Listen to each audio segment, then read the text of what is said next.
Hello दोस्तों, उम्मीद करती हूँ आप लोग अच्छे होंगे। दोस्तों, अगर मेरे चैनल को आपने सब्सक्राइब नहीं किया है तो प्लीज़ सब्सक्राइब कर लें। वो कौन थी? मोनू एक कंपनी में काम करता था। काम के सिलसिले में उसे अक्सर आसपास के छोटे छोटे गांवों में जाना पड़ता था। एक बार हमेशा की तरह वह अपने घर से सुबह निकलकर शाम को वापस घर लौटने की सोच रहा था। वह जल्दी जल्दी बस स्टैंड पहुंचा और बस से अपने काम के लिए निकल पड़ा। गांव पहुंचते ही उसने बस वाले से वापस जाने वाली आखिरी बस के बारे में पूछा। बस वाले ने उससे कहा, रात के ठीक 9 बजे आखिरी बस होती है बाबूजी, इसके बाद कोई बस नहीं मिलेगी। मोनू ने सोचा, अगर देर हो भी गई तो रात की यह आखिरी बस तो वह ले ही लेगा। काम ख़त्म करते करते उसे लेट हो ही गया। जब वह रात को बस स्टैंड पहुंचा तो देखा उसकी आखिरी बस खड़ी थी, लेकिन अभी बस निकलने में कुछ देर थी। टिकट लेकर वह चुपचाप अपनी सीट पर आकर बैठ गया और खिड़की से बाहर झांकने लगा। बस स्टैंड पर वैसे तो लोगों की आना जाना लगा हुआ था, लेकिन आसपास की सारी दुकानें बंद हो चुकी थी, तो थोड़ा सन्नाटा सा हो गया था।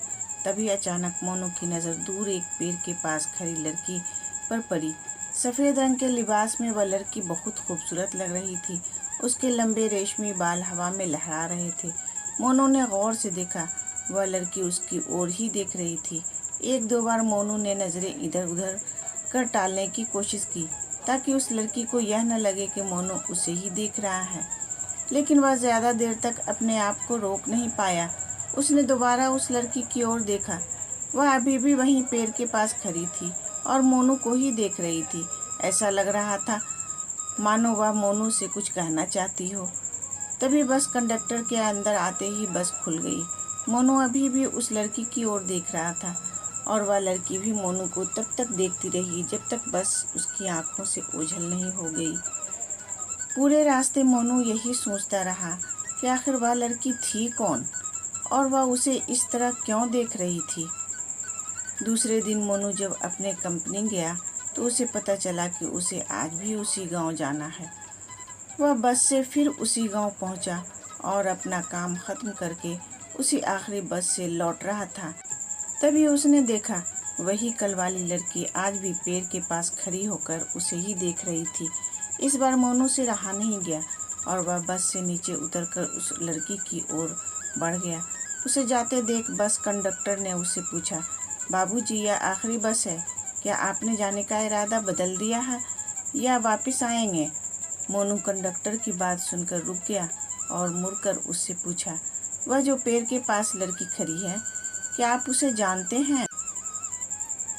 कंडक्टर बोला, लड़की? कौन सी लड़की बाबूजी? वहाँ तो कोई नहीं है। कंडक्टर की बात सुन मोनू ने पेड़ की ओर मुड़कर देखा तो वहाँ कोई नहीं था। मोनू बोला, वह अभी अभी यहीं थी। कहाँ गई?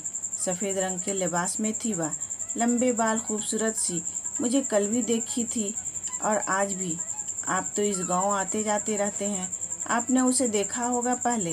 कंडक्टर बोला, नहीं बाबूजी, आप जैसा हुलिया बता रहे हैं वैसी कोई लड़की हमने इस गांव में तो नहीं देखी। आपको ज़रूर कोई वहम हुआ है। मोनू को कुछ समझ नहीं आ रहा था। वह चुपचाप अपने सीट पर आकर बैठ गया।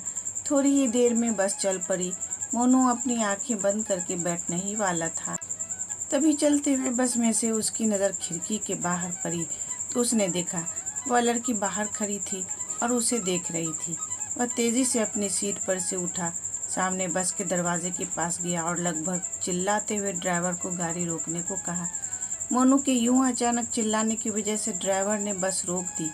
मोनू ने दरवाज़ा खोला और वह बस के बाहर आया तो देखा वहाँ कोई नहीं था।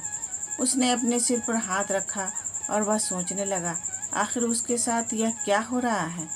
कंडक्टर के कहने पर वह दोबारा बस में आकर अपनी जगह पर बैठ गया। घर पहुंचने के बाद भी वह लड़की उसके दिलो दिमाग पर छाई रही। नींद उससे कोसों दूर भाग चुकी थी। आखिर कौन थी वह और सिर्फ उसे ही क्यों नज़र आ रही थी? इसी ख्याल में रात गुजर गई। जब सुबह वह अपने ऑफिस पहुंचा तो उसने सोच लिया था आज वह कहीं बाहर जाने का काम नहीं लेगा, लेकिन जब उसे पता चला कि आज भी उसके लिए उसी गांव का ही काम है तो वह हैरान हो गया। वह समझ गया कि हो ना हो यह सब कुछ उस लड़की से जुड़ा हुआ है। आज उसने ठान लिया था वह उस लड़की से बात कर के ही लौटेगा। वह गांव पहुंचा और रात होने से पहले ही बस स्टैंड के पास ही एक चाय की दुकान में आकर बैठ गया। जहां वह बैठा था वहां से वह पेड़ साफ साफ दिखाई दे रहा था, पर अभी वहां कोई नहीं था। थोड़ी देर बाद जब उसकी नज़र दोबारा पेड़ के पास गई तो वह लड़की वहीं खड़ी उसे देख रही थी। उसने चाय का कप नीचे रखा और अपनी जगह से उठकर लड़की की ओर बढ़ गया। उसके पास पहुंचते ही उसने पूछा, कौन हो तुम और मुझे क्यों घूरती रहती हो ऐसे?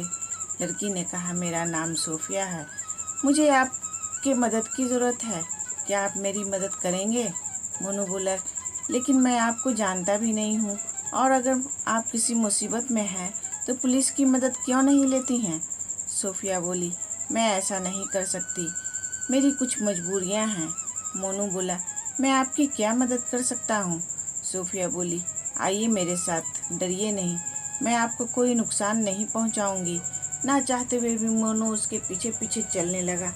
थोड़ी दूर जाने के बाद एक सुनसान सी जगह पर आकर दोनों रुक जाते हैं। वहाँ सड़क के किनारे एक छोटा सा मंदिर था।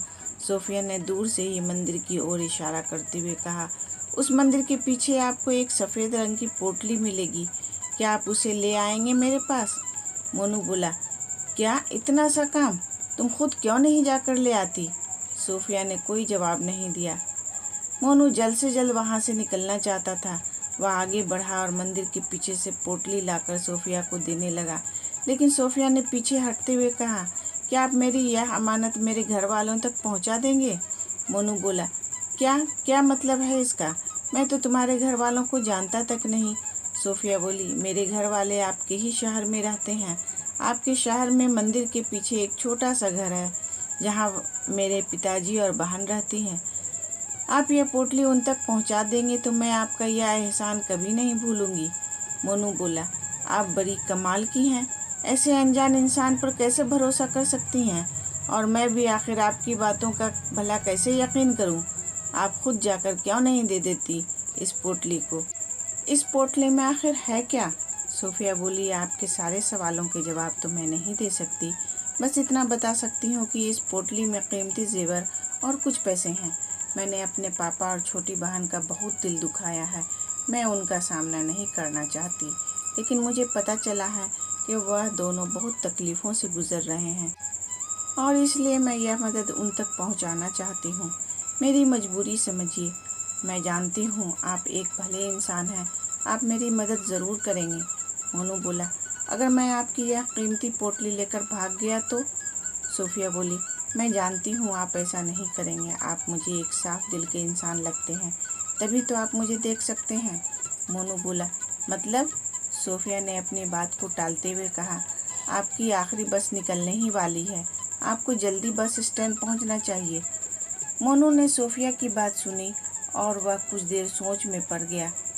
फिर उसने सोफिया से वादा किया कि वह उसकी अमानत उसके पिता और बहन तक ज़रूर पहुंचा देगा, और वह वहां से चला गया। दूसरे दिन सुबह मोनू सोफिया के बताए हुए पते पर पहुंचा तो वहां सच में उसके पिता और बहन रहते थे। उसने पोटली उन्हें थमाते हुए कहा कि यह सोफिया ने भेजी है, लेकिन मोनू की बात सुनकर दोनों हैरान दिख रहे थे। सोफिया के पिता ने कहा, यह कैसे हो सकता है? मोनू बोला, वह बलिया गांव में रहती है और उनकी कोई मजबूरी है जिसकी वजह से वह आ नहीं सकी, लेकिन उन्होंने यह आपके लिए भेजा है। सोफिया के पिता ने कहा, मेरे बेटे, ऐसा नहीं हो सकता कि वह सोफिया थी, क्योंकि सोफिया तो 1 साल पहले ही मर चुकी है। सोफिया घर से कुछ पैसे और जेवरात लेकर अपने प्रेमी के साथ भाग गई थी। कुछ दिनों बाद उसका मुझे फ़ोन आया कि उसके साथ धोखा हुआ है और वह वापस आ रही है, लेकिन वह तो नहीं आई, पर उसके मौत की खबर आ गई। मोनू ने जब सोफिया के पिता की बात सुनी तो उसकी हैरानी अपने चरम पर थी। वह समझ ही नहीं पा रहा था कि अगर सोफिया 1 साल पहले ही मर चुकी थी तो वह लड़की कौन थी जो 1 दिन पहले उससे मिली थी। जब सोफिया के पिता ने पोटली खोलकर जेवरात देखे तो वह समझ गए कि यह वही जेवरात है जो सोफिया लेकर भागी थी। अब मोनू को सारा माजरा समझ आया। हो न हो वह सोफिया की रूह थी जो सिर्फ उसे ही नजर आ रही थी। यह सोच उसके शरीर में एक सिहरन सी दौड़ गई।